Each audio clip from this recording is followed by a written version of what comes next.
What is up, everybody? I am Mason from the Mockbuster YouTube channel. It is February. That means we are in the new month, and I am here to tell you about all of my 4K and Blu-ray pickups for the month of January.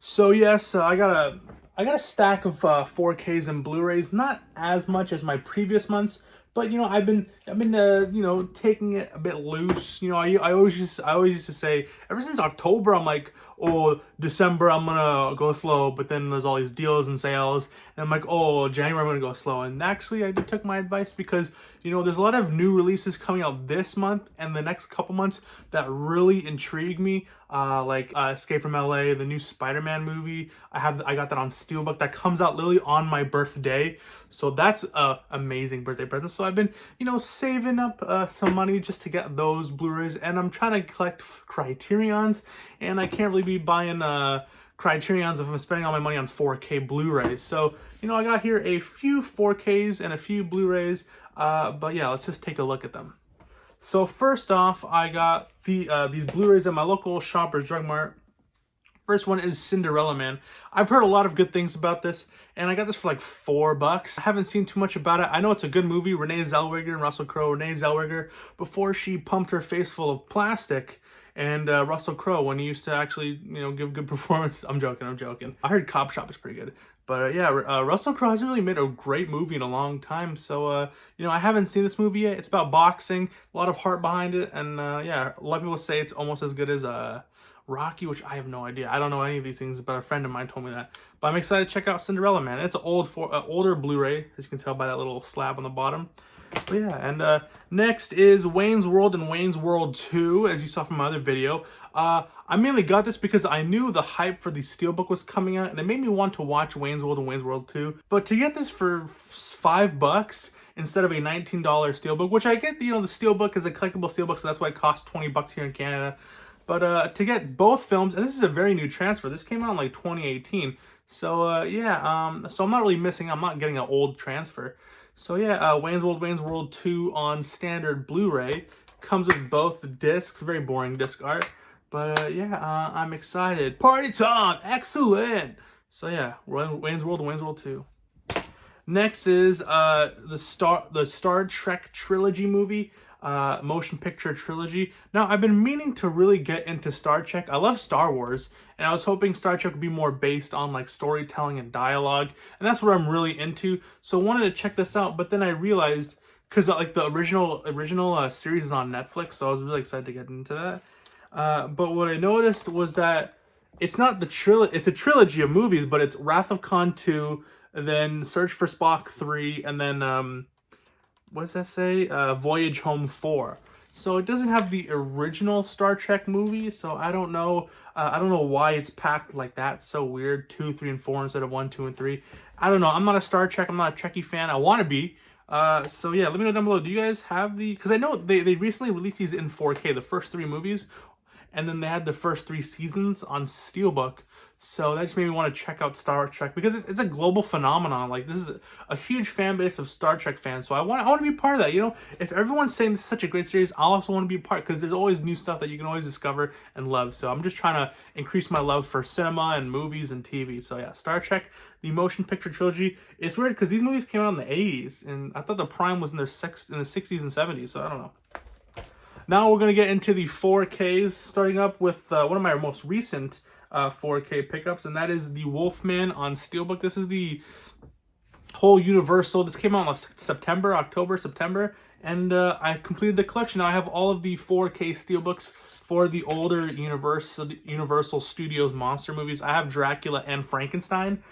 This is actually a really nice Steelbook. This is one of my favorite. This one in the, I mean, all of them are really good. I have yet to watch this transfer, but this is a newer transfer, like not a newer transfer, but a newer movie. This is only from 80 years ago as opposed to 90 years ago, so maybe look even better. But the Dracula transfer looked really good, you know, for it being a 90-year-old film made in the 30s. Maybe I think filming started in the 20s.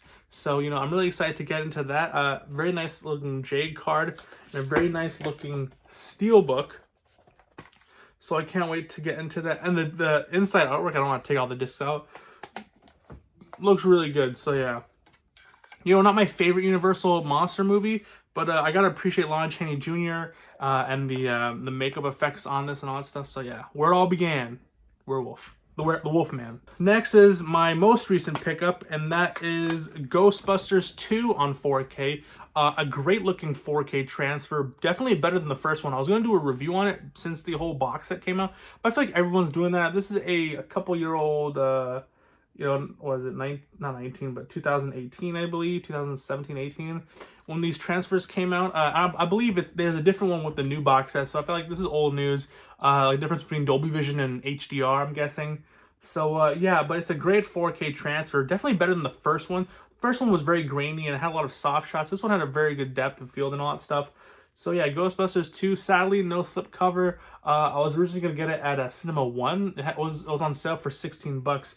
But found it cheaper. Got this for 13, so after tax. So yeah, Ghostbusters 2, a great sequel. A lot more like the first movie, but it's still a good sequel. Just the chemistry between everyone in this movie is absolutely amazing, and the writing is too. Because everyone in this movie, they're all writers. Dan Aykroyd, Bill Murray, Harold Ramis, and Rick Moranis. They're all known for their own, you know, adding their own lines and all that stuff. So great film. Next is the first movie I got for a 4K of the year, and that is Carlito's Way. I have still yet to watch it. It's still in the plastic, but I saw someone talking, like I saw Michael Franchese talk about how this, like reviewing this, and he reviews mob movies, and I love me some mob movies. I've never seen this, but it is a Brian De Palma film, and I've loved the Brian De Palma films I've seen so far, so I can't wait to check this out on 4K, starring Al Pacino, Brian De Palma, Carlito's Way, and Sean Penn. I know this steelbook is only a couple dollars more, so I could have gotten that. But I kind of like the artwork for this slipcover better. It's just a silhouette of Al Pacino. And yeah, 4K Ultra HD plus bonus features. That's pretty cool. And yeah, I don't know anything about this transfer, so hopefully it looks good. Next is, I got this for the New Year's sale at Cinema 1. And starting off is Once Upon a Time in Hollywood. I did do a hunting video for all these. So just go down past, it's only been a month, so you can watch all these hunting videos, great little hunting videos. If you like hunting videos and collection hauls and videos that, please make sure to like and subscribe, because you're never going to run out of content. I post almost every other day, so make sure. Recently I've been lacking just because I've run out of ideas. I can't go out every single day because of, you know, COVID and all that stuff. And I don't really drive, so, you know, I don't like driving anyway, so. But yeah, Once Upon a Time in Hollywood, I've yet to see this. But it is a 4K Quentin Tarantino movie, and he shoots on film, so I'm excited to check out what this transfer looks like. I know a lot of people, this is what put the, you know, like praise into Quentin Tarantino's 4Ks, and what made people excited for Inglourious Basterds on 4K. Apparently that was a disappointment. I've still yet to see that transfer. Apparently a lot of people, some people like it, some people don't like it. So I don't know where the consensus is. But yeah, but this is Once Upon a Time in Hollywood. No slip, unfortunately. But at least I'm able to get it. I got it for 19 bucks. It's really expensive here in Canada. I don't know why. Like, after tax, if you get this at Sunrise Records, it's like $50. So I'm glad I got it for less than 20. Then in that same sale, I also got Kino Lorber's release of Silence of the Lambs. I don't know why this was so delayed in Canada. I remember pre-ordering it around November, I think, October, November, and it just canceled the order on Amazon. So I'm like, what the hell? Like, oh, it'll show up in October 2022. And I'm like, fuck that. So I just canceled it, spend the rest of the money on Black Friday shopping. And yeah, I'm glad I did, because I got this for like 25 bucks. And it retails, I think, 30 something. So I'm glad I got this on 4K with a very beautiful slipcover. I was tempted to get the Criterion, but that's like $52 where I'm from. So I'm glad I got this instead. I'm going to be losing out on the bonus features, but I mean, it's okay. At least I'm getting it with the HDR, and it is in 3840 by 2160. So that's really cool. Native 4K, great cinematography, great storytelling, and I'm excited to revisit this movie next year in Halloween, I guess. But yeah, next is the Matrix Trilogy on 4K. Now, originally I had the first Matrix on 4K Blu-ray. You know, everyone was saying, oh, you need to watch the other movies. And then there's a lot of people saying, oh, the other movies are so shit. But then I've been reading that the transfers on Reloaded and Revolutions are so good. Like, highly recommend, 99% A pluses. So I bit the bullet. I caught the bullet, you know, going in theme with Matrix. And, you know, got it for 55 bucks, you know. So, got for a good price too at Walmart. And usually when I see these at Walmart, they usually have that spider web tracking, security tracking on it, which ding the box. But thankfully I was able to find it at Walmart for a cheap enough price without that. And that's what made me eventually pull the trigger on it. So yeah, it comes with all the movies, 9 discs in total, 369 discs. And it looks really cool. Like the artwork on it looks really nice. And, do I want to get Resurrected? Fuck. I don't know if I want to get Resurrected, but I got the entire trilogy, and my OCD brain is like, ooh, get Resurrected, complete the entire Matrix saga. But a lot of people are saying it's a bad movie, and I bet them the movie looks great in 4K. I have yet to watch it, and I don't know if I want to watch it. It's a limited download. Should I get Matrix Resurrected? Are you guys gonna get the new Matrix movie on 4K? Matrix Trilogy on 4K. I have yet to see the transfers. I heard it's pretty good, but you know, I'm not holding my breath because it is early CGI, like late 90s CGI, so I don't know how good that's gonna look.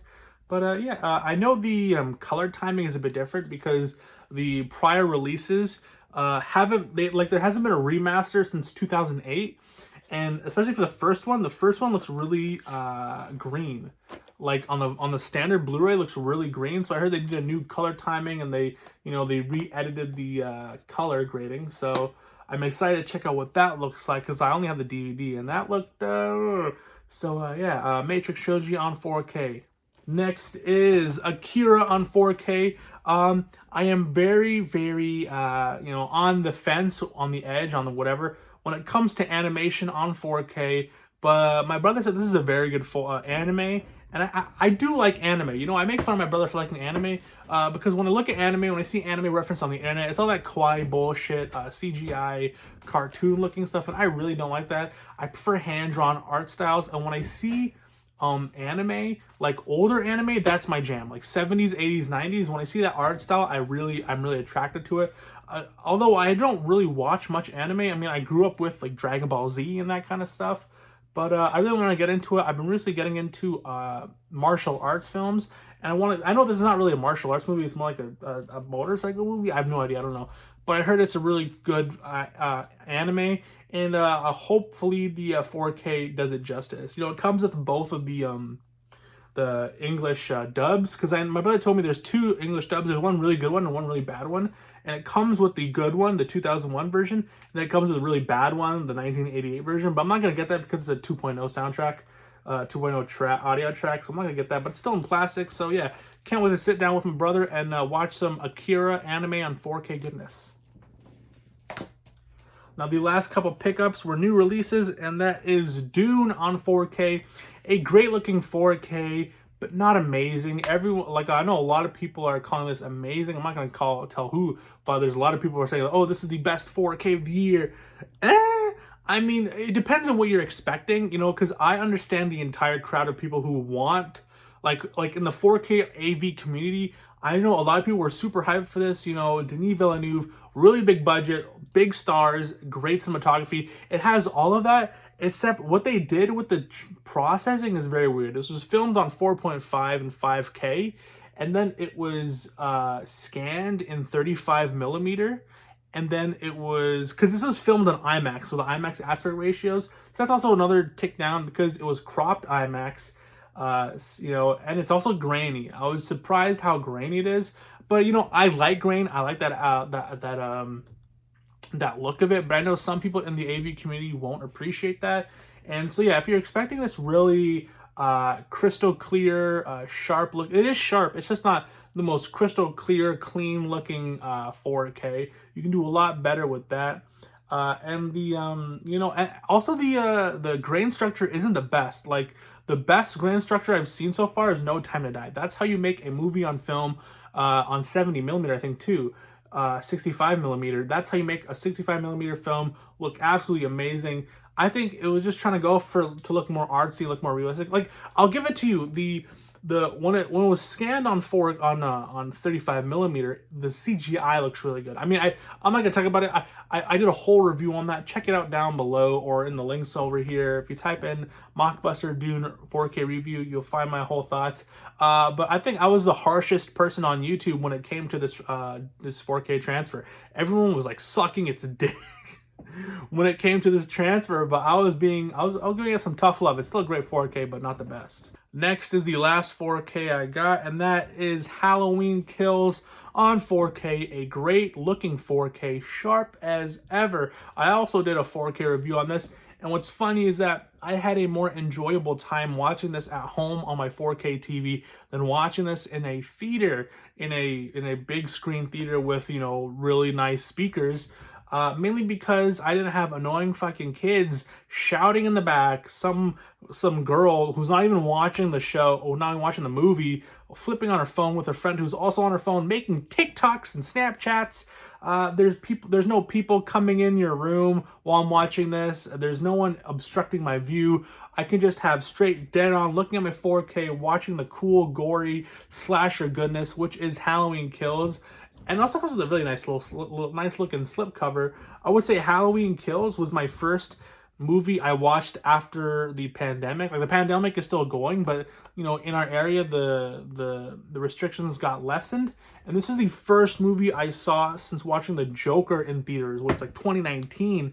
So that was the last movie I watched, and this was the most recent one. And what a shitty way to come back, because again, everyone just talking and making this a terrible experience. But I want to say, rewatch this movie, it was actually pretty good. If you skip the hospital scenes, because they add absolutely fucking nothing to the story, those are all just filler. But if if you fast forward those hospital scenes, this is a so much more enjoyable movie with the alternate ending and the extended cut. I don't know. I didn't really notice that huge of a change when it came to the extended cut, like as opposed to Spider-Man 2.1, which is the most one I've noticed. But the alternate ending was pretty good, and I highly recommend it. If you're a Halloween 1978 fan, a lot of callbacks, a lot of cool things about this entire movie.